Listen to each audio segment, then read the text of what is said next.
আনছে যে আপনার স্বামী সিরাজুল ইসলাম নাকি তার কাছ থেকে 8 লক্ষ টাকা নিয়ে কালামপুরে একটি জায়গা কিনছে। সেই জায়গা কিনছে, তার নামে জায়গাটা করার কথা ছিল, সে না করে আপনারা তার সাথে প্রতারণা করছেন। এখন তার এই যে 8 লাখ টাকা চাইতে যে আপনারা নাকি মিথ্যা অভিযোগ উঠাইছেন যে তার স্বামীরে আপনারা টাকা দিচ্ছেন কিন্তু বিদেশ নেওয়ার কথা বলে, এই জন্য তার বাড়িতে যে আপনারা মারধর করছেন, হামলা করছেন। এই সব মিথ্যা। আমরা জায়গা কিনছি 3 বছর ধরে, তার স্বামী কোনো টাকা পয়সা কোনো কিছু দেয় নাকি। আমার মেয়ের জামাই 3 লক্ষ টাকা, আমার বোনের 2.5 লক্ষ টাকা, আমার 2,10,000 টাকা তারাও লোকায় এইভাবে বিদেশে ব্যবহারে নিয়ে আমরা সেই টাকা চাইতে যাওয়ার পরে তারা বলছে কি এটা লোকা মিথ্যা মামলা দিছে আপনাদের কাছে, বুঝছেন? আমাদের কাছে মামলা দেন, মামলা দিছে থানায়। ওই তো থানায়, ওই যে আমাদের আপনারা তদন্ত করেন কাছে এটা সব মিথ্যা, এটা সব মিথ্যা বলছে, এটা সব মিথ্যা বলছে। আমার স্বামী কোনো প্রতারণ করতে পারে না, আমার স্বামী কোনোদিন অভাব অনটনে না। আমি যেভাবে দেখতে চাই 35 বছর ধরে আমার এই সংসারে আমি আইছি, আমার স্বামী 10টা টাকা কাটতেন ধার করে না, করলে না করলে হেরাই করছে, সবকিছু হেরাই অপচয় দিচ্ছে। আরো দেশ হয় কোনো মানুষ বলতে পারবো না যে আমার স্বামী এখন 10 টাকা দিচ্ছে, অথচ সবাইকে আমার স্বামী সবাইকে সাহায্য করে।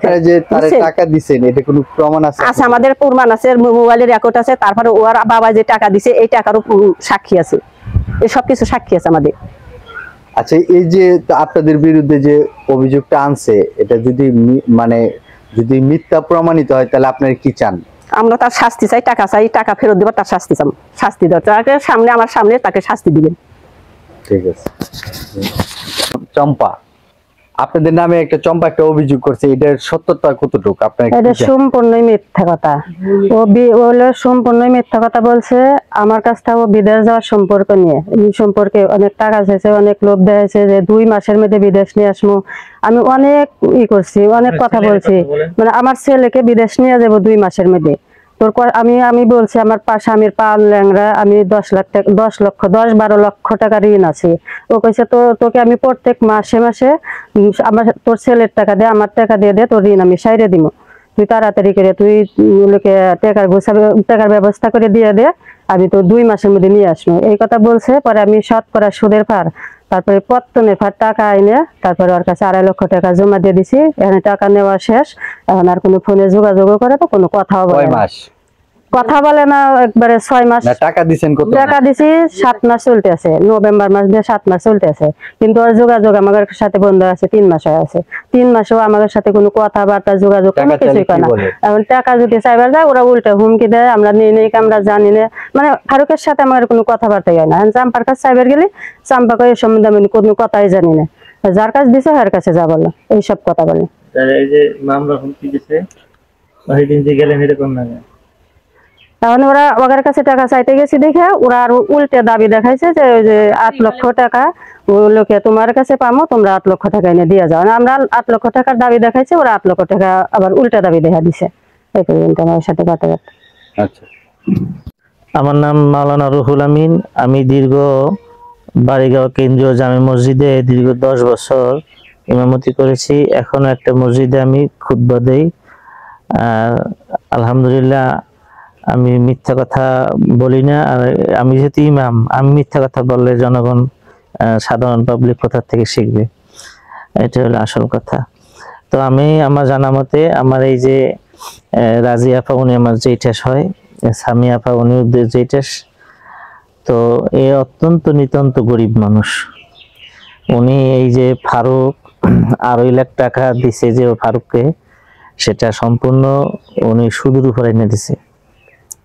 উনি যখন টাকা বিদেশে, ফারুক এমনি লোক ভালো না, আগে থেকে আমি জানি। আমি ওনাকে বলছিলাম যেহেতু লোক ভালো না, বেশি টাকা পয়সা দিবেন, পরবর্তীতে সমস্যা হইলে। তারপর যে ভাই আছে সিরাজ, তো হে দেখবো হে জিনিসটা, হ্যাঁ ভাই যেহেতু বলছে দিতে, তো বড় ভাইয়ের কথায় উনিও টাকাটা দিছে। আমি নিষেধ করছিলাম। তো এখন উনি তো গরিব মানুষ, আবার ওরা ভাস্তি জামাই নেওয়ার কথা বলছে ফারুকে, এই যে সিরাজের মেয়ের জামাইকে নিব, সেও 3 লাখ টাকা দিছে। তো সেও টাকা ঋণ করে দিয়েছে। সিরাজের মেয়েটাও এখনো গার্মেন্টস চাকরি করে, ও চাকরি করার টাকা কিছু জমাইছে, কিছু ঋণ করছে, এরকম করে 3 লাখ টাকা ফারুককে দিছে। তো এই যে টাকাগুলো দিছে, এই টাকাগুলো সেদিন আনতে গেছে, যখন আনতে গেছে আমি জানি, আমি দেখছি। তো আসার পরে আমি জিজ্ঞাসা করলাম কি বললো, তো তখনই শুনছে যে চম্পা যে মেয়ের মহিলা, সিরাজের যে ভাই বউ, সে অনেক হুমকি ধুমকি দিছে, মামলা করবো, মোকদ্দমা করবো। পরে ওইখানে আরো 5-7 জন লোক এরা ডাইকে নিয়ে, তারাও বলছে যে ওনারা টাকা দিছে, গরিব মানুষ, টাকা মারিয়ে খাবা খায়, টাকা দেওয়ার ব্যবস্থা করো, এই কথাগুলো আর কি। ওই সময় হুমকি ধুমকি দিছে মামলা করবো। তো সেই কারণেই টাকা দিব না, ছাত্রীর কারণেই সম্ভবত এই অভিযোগগুলো করছে আমার জানা মতে। ঠিক আছে। ঠিক আছে। হেসমকা সব বৃত্তান্ত হেসমকা খুললে কমু। আমি তো অভিযোগ জানা দিয়ে থুয়েছি যে হেসমকা আমার বাসর আসবে, আমার বাড়িতে আসবে তো আমার কাছে, হেসমকা বলবো, মুহিয়াবেলা সবার সাথেই বলবো। আমার লোক গেছে, মানে সরকারি লোক নিয়ে কথা বলবো আবার। না তা ঠিক আছে। আছে। আর ওই যে চলো, আচ্ছা ঠিক আছে, ফোন দিয়েন।